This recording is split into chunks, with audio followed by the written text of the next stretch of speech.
అందరికీ నమస్తే, welcome to our channel. Present సమాజంలో అసలు వివాహ బంధాలు ఏ విధంగా ఉంటున్నాయి? పెళ్ళి అయ్యాక కొంతమందిని చంపేస్తున్నారు, పెళ్ళి అవ్వకముందే ఈ మధ్యన ట్రెండ్ అయితే కొత్తగా క్రియేట్ చేస్తున్నారు. సో ఈ కాలంలో మరి ఈ జనరేషన్లో ఈ తప్పులకి కారణం ఏంటి? సో పేరెంటింగా లేకపోతే అవగాహన లేకపోవడమా? సో ఈ అంశం పైన మనతో పాటు విశ్లేషించడానికి ఉన్నారు పొలిటికల్ అనలిస్ట్ శ్రీలీల గారు. నమస్తే అండి. నమస్తే మేడం. ఈ మధ్య కాలంలో చూసుకుంటే ఒక గత 1-2 నెలల నుంచి చూసుకుంటే కనుక భర్తను భార్య చంపేయడం కానీ, భార్యను భర్తను చంపేయడం కానీ, లేదంటే ప్రియుడి కోసం పిల్లల్ని చంపేసిన తల్లులను కూడా మనం రీసెంట్గా చూసాం. సో అయితే వీటన్నిటికీ కారణం ఏంటి అని ఈ అంశంతో పాటు రీసెంట్గా మరి పూణేకి చెందినటువంటి ఒక రియల్ ఎస్టేట్ దిగ్గజం కొడుకుని సో నిశ్చితార్థమైన తర్వాత సో ఈ నవంబర్ 25న పెళ్ళి అనుకుంటా. సో ఎక్కడికో వెళ్ళి ప్రియుడితో చంపించేసింది ఒక అమ్మాయి. సో ఈ ఇష్యూ అయితే బాగా మళ్ళీ కలకలం రేపింది అనిపిస్తుంది. ఓవరాల్గా ఎటువంటి తప్పిదాల గురించి మీరు ఏమంటారు? ఎందుకు ఇలా జరుగుతున్నాయి? ఇక్కడ ఫస్ట్ ఆడపిల్లలు వాళ్ళ మనస్తత్వాలు, మగపిల్లలు వాళ్ళ మనస్తత్వాలు, వీళ్ళిద్దరిని కన్న తల్లిదండ్రులు వాళ్ళ మనస్తత్వాలు. అంటే పేరెంటింగ్ అన్నారు కదా మీరు. ఫస్ట్ పేరెంటింగ్ అంటే చిన్నప్పుడు మొక్కై వంగంది మానవ రంగున అని చిన్నప్పటి నుంచి కూడా వాళ్ళకి ఆ విలువలు కానివ్వండి, ఏదైతే మనం క్రమశిక్షణతో ఉండాలనేది కానివ్వండి, పెద్దలను గౌరవించాలని, ఇది తప్పు ఇది ఒప్పు అనేది చెప్పుకుంటూ పెంచుతారు. కానీ ఈ మధ్యకాలంలో తల్లిదండ్రులు ఎలా తయారయ్యారంటే, నేను పడిన కష్టం నా కొడుకు పడకూడదు, నేను పడిన కష్టం నా కూతురు పడకూడదు, కాబట్టి నేను ఎంతైనా కష్టపడతారా. మరి అంతే కదా. ఇప్పుడు మీరు కష్టాలు పడ్డారు, దానివల్ల మీరు ఏమైనా నష్టపోయారా? కష్టం పడటం వల్ల మనకి జీవితంలో ఎలా మనం ఒక ఛాలెంజింగ్గా తీసుకొని బ్రతకగలుగుతున్నాం, మనం ఎన్ని కష్టాలు వచ్చినా ఏ విధంగా తట్టుకొని నిలబడగలుగుతున్నాం అనేది మనం నేర్చుకున్నాం. వాళ్ళు ఈ రోజున నువ్వు వాడికి ఏ నొప్పి తెలియకుండా, ఏ బాధ తెలియకుండా, వాడికి అసలు చెమట పట్టకుండా ఏసీ రూముల్లో కూర్చోబెట్టి చదివించడం, ఏసీ రూముల్లో కూర్చోబెట్టి భోజనం పెట్టడం, ఏసీ రూముల్లో ఒక టీవీ పెట్టి కూర్చోబెట్టడం, ఇంట్లో కూడా వాడికి ఏదైనా అవసరమైన తండ్రి తల్లు పరిగెత్తుకుంటూ వెళ్ళి తెస్తారు, కానీ వాడు మాత్రం అక్కడి నుంచి కదలడు. అమ్మ మంచినీళ్ళు తీసుకురా, అమ్మ ఇంకో దోశ, అమ్మ 2 ఇడ్లీ పట్టుకురా, వాడు అక్కడే కూర్చుంటాడు స్క్రీన్ ముందు. ఎందుకు చేయాలి అలాగా? కాబట్టి పిల్లలకు ఫస్ట్ మనం నేర్పించవలసింది పెద్దలను గౌరవించటం. పాపం పుణ్యం, పాపం అనేది చేస్తే దానికి శిక్ష ఎలా ఉండిద్ది, పుణ్యం వల్ల ఏ విధంగా ఉండిద్ది అనేవి తెలిస్తే ఒక భయం, అంటే పెద్దవాళ్ళు చెప్తారు భయం కానీ భక్తి కానీ ఉండాలి పిల్లలకి అని. దానివల్ల ఏం జరుగుతుంది, భక్తి ఉంటే క్రమశిక్షణ ఉండిద్ది, ఆ దేవుడి మీద భక్తి ఉండటం వల్ల భయం కూడా ఏర్పడిద్ది. అమ్మో ఈ తప్పు చేయకూడదు, దేవుడు శిక్షిస్తాడంటని. అలాంటివి ఉన్నప్పుడు వాళ్ళు ఒక క్రమశిక్షణతో పెరిగితే ఇలా విచక్షణ కోల్పోయి ప్రవర్తించరు అనేది వాస్తవం. ఈరోజు మనం వింటున్నాం, ఎన్నో వింటున్నాం. నీచాతి నీచమైన పనులు చేస్తున్నారు, నీచాతి నీచమైన బ్రతుకులు వాళ్ళు ఈ రోజున పాపం ఇంకొకరు బ్రతుకుని వెళ్ళదీస్తున్నారు. ఎలా ఉండి చూడండి అవన్నీ చూస్తుంటే మనకి. అంటే ఈ సోషల్ మీడియా పుణ్యం అంటూ బయట తెలుస్తున్నాయి, తెలియని కూడా చాలా ఉంటాయి ఖచ్చితంగా. అవును, ఉంటాయి. సో అంటే ఈ పరిస్థితులకు గల కారణం ఏంటండి? ఇప్పుడు పెళ్ళి అయ్యి 10 ఏళ్ళ పిల్లలు ఉంటే వాళ్ళని చంపేసిన తల్లి అని కూడా విన్న వార్తలు ఉన్నాయి. అంటే కన్న తల్లే చంపేసుకున్నంతలాగా పరిస్థితులు మారిపోయాయి. అంటే సో ఇది కలికాలం అంతమా అని చెప్పేసి కొంతమంది అనుకుంటున్నారు. ఏంటి దీనికి అసలు పరిష్కారం లేదంటే? కలికాలం అంతం కాదు, ఏం కాదు, కానీ వినాశకాలే విపరీత బుద్ధి. పోయే కాలం దాపరిస్తే ఇట్లాంటి బుద్ధులు పుడతాయి అని. ఎవడి కర్మకు ఎవడ బాధ్యులు చెప్పండి. ఈ రోజున నీకు మంచి ఫ్యామిలీ ఉంది, భర్త ఉన్నాడు, పిల్లలు ఉన్నారు, చక్కగా హ్యాపీగా వెళ్ళదీయాల్సిన ఫ్యామిలీని ఎవడో మోజులో పడి భర్తను చంపేసింది. తర్వాత బిడ్డలో అడ్డం ఉన్నారని వాళ్ళని చంపేస్తుంది. ఏమనుకోవాలి అట్లాంటి వాళ్ళ గురించి? మెంటల్ డిజార్డర్ అనుకోవాలా వాళ్ళని? సమాజంలో వీళ్ళు ఒక చీడ పురుగులు అనుకోవాలా? అలా తయారవటానికి కారణం ఏంటి అంటే ఇక్కడ చాలా రకాల సమస్యలు కనిపిస్తున్నాయి. భార్యాభర్తల మధ్య అనుబంధం లేని సమస్యలు కూడా కనిపిస్తున్నాయి. నిజంగా డాక్టర్లు ఈ రోజున అదే చెప్తున్నారు, వీళ్ళ మధ్య సఖ్యత లేకపోవటం వల్లే వేరొకరికి ఈ అమ్మాయి అట్రాక్ట్ అయింది అనేది వాస్తవం. కాబట్టి మీరు వీలైనంత వరకు ఎంత సంపాదించినా భార్యతో స్పెండ్ చేయడానికి వీళ్ళు ఆ టయాన్ని ఇవ్వాలి, పిల్లలతో స్పెండ్ చేయడానికి టయాన్ని ఇవ్వాలి. ఇస్తే అప్పుడు ఇంకోరి దగ్గరికి వెళ్ళే ఛాన్స్ ఉండదు కదా. ఇది కూడా తప్పే కదా. నువ్వు ఎంత సంపాదించినా ఎవరి కోసం సంపాదిస్తున్నావు? నీ భార్యతోటి నీ పిల్లలతోటి నువ్వు హ్యాపీగా ఉండకపోతే ఆ సంపాదన ఏం చేసుకోవటానికి? కాబట్టి వాళ్ళని మనం హ్యాపీగా ఉంచుతున్నావా లేదా, నువ్వు ఎంత సంపాదిస్తున్నావు అనేది కాదు ముఖ్యం, వాళ్ళు నీతో ఎంతవరకు హ్యాపీగా ఉంటున్నారు అనేది ముఖ్యం. అది కాకుండా ఈ మధ్య కాలంలో పిల్లలు డ్రగ్స్కి అలవాటు పడటం, గంజాయికి అలవాటు పడటం, దాని ద్వారా కూడా కొన్ని అరాచకాలు. దూరపు కొండలు నునుపు అంటారు చూడండి మన పెద్దవాళ్ళు. మరి దగ్గరకు వెళితే అక్కడ రాళ్ళు, రప్పలు, చెట్లు, చేమలు, మృగాలు, అన్ని కీటకాలు, క్రిములు అన్నీ ఉంటాయి. మరి ఇక్కడి నుంచి చూసినప్పుడు అది ఎలా ఉంటుంది? సాఫ్ట్ గా కనిపించింది.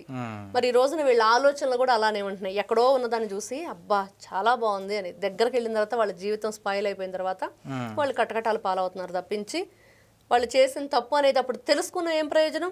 భర్తను కోల్పోతున్నారు, లేకపోతే భార్యను కోల్పోతున్నారు, లేకపోతే బిడ్డలను కోల్పోతున్నారు, వాళ్ళ జీవితాన్ని కూడా నాశనం అయిపోతున్నాయి కదా.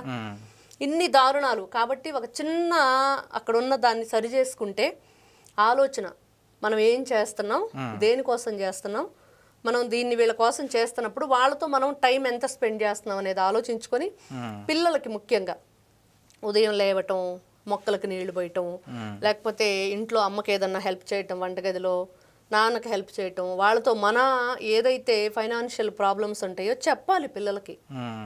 ఈ రోజున నువ్వు ఈ బొమ్మ కొనిపెట్టు అన్నప్పుడు అది కొనే కెపాసిటీ మనకు లేదురా, మనం ఇదేను, అది కావాలంటే మరి దానికి మనం ఇలా సంపాదించుకోవాలి, ఇలా డబ్బుని కూడబెట్టుకోవాలి, రేపు ఫైనాన్షియల్గా నువ్వు స్ట్రాంగ్గా అవ్వాలంటే పిల్లలకి నేర్పుకుంటూ ఉండాలి. అంతే తప్పించి ఇలా చెప్పకూడదు, అమ్మో అలా చెప్తే వాడు ఏదో ఆలోచిస్తాడు. ఎందుకు ఆలోచిస్తాడు? నువ్వు కొనిపెట్టిన పో అంటే వాడు దొంగతనం చేస్తాడు, కానీ నువ్వు చెప్తే వాడు అర్థం చేసుకుంటాడు. అలాగా అంటే ఇక్కడ తల్లిదండ్రుల ఆలోచన విధానం మారాలి, పిల్లల పెంపకం మారాలి. వాళ్ళకి నువ్వు హ్యాపీగా చూసుకోవటం తప్పు కాదు, వాళ్ళని మంచిగా చూసుకోవాలనుకోవటం అసలు తప్పే కాదు. కాకపోతే అది వాళ్ళ జీవితాలకు ఉపయోగకరమా కాదా, వాళ్ళు లైఫ్లో ముందుకు వెళ్ళటానికి స్ట్రాంగ్గా ఉంటారా ఉండరా. ఈ రోజున ఏదైనా వాళ్ళకి గట్టిగా, ఈ రోజున మనకి ఎక్సర్సైజ్ చేస్తారు. ఇప్పుడు ఆటల పోటీల్లో పాల్గొనే వాళ్ళందరూ కూడా ఎందుకు ఎక్సర్సైజులు చేస్తారు? బాడీ స్ట్రాంగ్ గా ఉండడం కోసం, స్ట్రెంగ్త్ పెంచుకోవటం కోసమే కదా. మరి వీళ్ళ ఫ్యూచర్ బాగుండాలంటే ఎక్సర్సైజే ఈ రోజున తల్లిదండ్రులు ఇచ్చేది. ఆ స్ట్రాంగ్ మనసుని వీళ్ళు తెచ్చుకోవాలంటే ఈ రోజున తల్లి తండ్రి చెప్పిన మాటలు, కథలు, అనుభవాలు, మేము ఇలాగ అనుభవించాం, మరి మా కాలంలో ఇలా ఉండేది, మీరు ఇప్పుడు ఇంత అప్డేట్ అయ్యారు, మీకు ఇన్ని సౌకర్యాలు వచ్చినాయి, కాబట్టి మీరు ఎంత స్ట్రాంగ్గా ఉండాలి, ఆ వచ్చిన ఈ అవసరాలు ఏదైతే వచ్చినాయి ఈ రోజున టెక్నాలజీ, ఫోన్లు కానివ్వండి, ఇవన్నీ ఎంతవరకు ఉపయోగించుకోవాలి, దాంట్లో చూడగలిగిన విషయాలు చూసి పిల్లలు ఏ వయసులో ఏ విధంగా చెడిపోతున్నారు. ఈ రోజున పోక్సో చట్టం వచ్చిందంటే దేనికోసం వచ్చింది అంటే మైనర్ బాలికల మీద కూడా దాడులు జరుగుతున్నాయి కాబట్టి వచ్చింది. అవి రాకుండా ఉండాలంటే ఆడపిల్ల ఎలా ఉండాలి, ఆ అమ్మాయి ఏ పార్ట్స్ టచ్ చేస్తే వచ్చి తల్లిదండ్రులు చెప్పాలి, లేకపోతే టీచర్స్ చెప్పాలి, అలా అవన్నీ కూడా ప్రతి ఒక్క దాంట్లో కూడా మనకి విలువలతో కూడిన విద్య అవసరం ఈ రోజున. ఆ విలువలతో కూడిన విద్యని మనం అందించినప్పుడు ఖచ్చితంగా నిజమైన పౌరులు, స్ట్రాంగ్గా ఉండే పౌరులు మన రాష్ట్రానికి, మన దేశానికి వస్తారు. అదే ఈ రోజున ఆంధ్రప్రదేశ్లో జరుగుతుందని ఖచ్చితంగా చెప్పొచ్చు.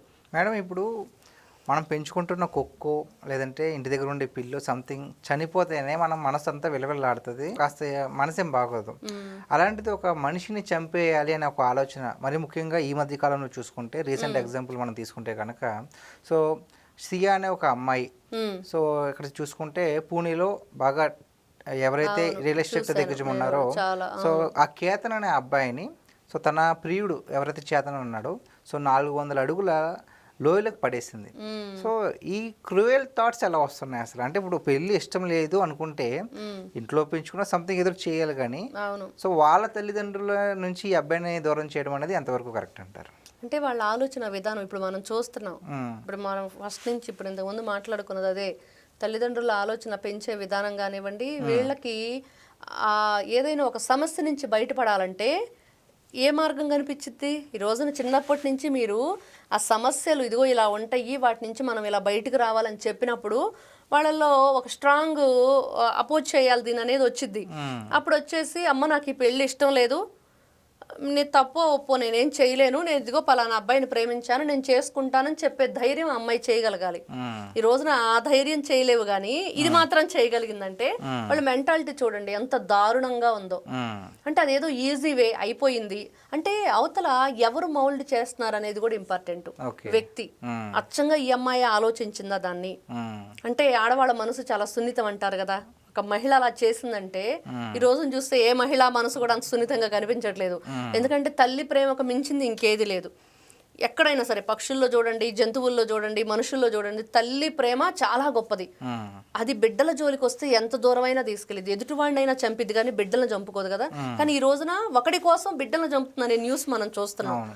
మరి ఎవరు మౌల్డ్ చేస్తున్నారు ఆ వ్యక్తిని? అంతే, ఖచ్చితంగా వాళ్ళు మౌల్డ్ అవుతున్నారు. ఒక కేవలం ఏదో ఒక సుఖం కోసం ఈ బిడ్డల్ని ఇలా నిర్దాక్షిణంగా చంపుతున్నారనో, లేక వేరొక ప్రేమికుడి కోసం కాబోయే భర్తను చంపుతున్నారు అనేది అవతల వ్యక్తులు వీళ్ళని ఏ విధంగా మౌల్డ్ చేస్తున్నారు, వీళ్ళ ఆలోచన విధానాన్ని వాళ్ళు ఎలా మారుస్తున్నారు, వీళ్ళ మెంటల్ కండిషన్ కూడా ఎలా ఉంది, వీళ్ళు ఉన్న వాతావరణం ఏంటి, ఇవన్నీ ఆధారపడతాయి. చుట్టుపక్కల ఉన్న వాళ్ళు కానివ్వండి, తల్లిదండ్రులు కానివ్వండి, కుటుంబ సభ్యులు కానివ్వండి, వీళ్ళు ఎవరితో జర్నీ చేస్తున్నారు, స్నేహితులు, లవర్సో ఎవరో అంటున్నారు కదా వాళ్ళు, ఇవన్నీ కూడా ఉండిద్ది. దాంతోపాటు స్పీడ్ లైఫ్, ఈ స్పీడ్ లైఫ్లో ఏం చేస్తున్నారో అర్థం కావట్లేదు. మన లైఫ్ ఎంత స్పీడ్గా వెళ్తుందంటే ఈ రోజున మనం యూజ్ అండ్ త్రో అన్నట్లుగా మనుషుల ఆలోచన కూడా మనుషులను కూడా యూజ్ అండ్ త్రో. ఈ రోజున వీడిని ప్రేమించామా, 2 రోజులు ఉన్నామా, వాడితే వదిలేస్తాం. ఇదే జరుగుతుంది. ఏదో లివింగ్ అంటున్నారు, ఇంకోటి అంటున్నారు, రకరకాల పేర్లు పెట్టుకుంటున్నారు. అంటే ఒక వింత పోకడ, అంటే వినాశకాల విపరీత బుద్ధి అన్నట్లుగా. అంటే పోయే కాలం వస్తే ఇట్లాంటివే పుడతాయిరా మీకు అన్నట్లుగా. అంటే బ్రహ్మంగారి కాలజ్ఞానం చెప్పారనో లేకపోతే ఇంకోటనో అవన్నీ నిజాలే. మనిషి ఏ విధంగా మార్పు చెందుతూ వచ్చాడు, సాంకేతిక పరిజ్ఞానం పెరిగే కొద్దీ ఈ మనిషిలో ఎలాంటి మార్పులు వస్తున్నాయి, దాన్ని మిస్యూజ్ చేసుకుంటున్నాడు అనేది మాత్రం క్లియర్గా అర్థమవుతుంది. అలాంటి చెయ్యొద్దు దయచేసి. పిల్లలు ఎవరైనా సరే ఈ రోజున చిన్న పిల్లలపని, అందుకనే విలువలతో కూడిన విద్య చాలా అవసరం ఈ రోజున. కాబట్టి ఆ విలువలతో కూడిన విద్యను అందించండి, వాళ్ళకి మంచి సంస్కృతిని, సాంప్రదాయాన్ని అందించండి, మంచిగా వాళ్ళని పెంచండి. ఆటోమేటిక్గా వాళ్ళు 10 మందిని మారుస్తారు. ఈ రోజున వీళ్ళు మౌల్డ్ అవుతున్నారు మనం అనుకుంటున్న, వీళ్ళు 10 మందిని మౌల్డ్ చేస్తారు. ఇదిగో ఇలా ఉండాలి, ఇది కరెక్ట్ వే, ఇలానే ఉండాలి అని. కాబట్టి ఆ సంఘంలో ఒక నీతి కానివ్వండి, దైవం పట్ల ప్రీతి కానివ్వండి, ఇవన్నీ కూడా చాలా ఇంపార్టెన్స్. ఈ రోజున ఇలా జరగటానికి గల కారణం చాలా బాధాకరం. కారణాలు అయితే ఇవే. దీనికి మాత్రం వాళ్ళు పెరిగిన విధానం కావచ్చు, కుటుంబ సభ్యులు, ఆ పరిసరాలు, ఆ ఎవరైతే అవతల వ్యక్తుల యొక్క ఇన్ఫెక్ట్ వీళ్ళ మీద పడుతుందో ఇవన్నీ ఉంటాయి ఖచ్చితంగా. కాబట్టి ఈ రోజున చాగంటి కోటేశ్వరరావు గారిని ఎందుకు నియమించారు అంటే ఇదిగో ఇదే. వాళ్ళు పిల్లలు ఈ గంజాయిలకి, మత్తు మందు ఇవన్నీ కూడా బానిసలైపోయి ఈరోజు చూస్తున్నాం ఎన్ని రకాల కేసులు, ఎన్నో రకాలుగా పోలీసులు కూడా ఈరోజు శిక్ష అనుభవించే పరిస్థితి ఎదురైంది. ఇవన్నీ లేకుండా ఉండాలంటే చిన్నప్పటి నుంచి కూడా వాళ్ళని చాలా జాగ్రత్తగా పెంచడం, వాళ్ళకి శారీరక దృఢత్వంగా ఉండటానికి మంచి వ్యాయామాలు అందించడం కానీ, ఏదైతే ఈ స్పోర్ట్స్ ఉన్నాయో వీటికి వెళ్ళటం కానీ, ఎన్నో రకాలు ఉన్నాయి. మొబైల్స్కు దూరంగా ఉంచి వాళ్ళకి ఏం అవసరమో అది ఇచ్చి మనం మంచిగా వాళ్ళు పెరగాలంటే ఎలాంటివి మనం సమకూర్చాలనే దాని మీద పేరెంటింగ్ ఉంటే బాగుండిద్ది. ఇదే అసలు సిసలైన వైద్యం వీటికి అనేది మాత్రం నేను చెప్పగలను. Okay madam, thank you so much. నమస్తే.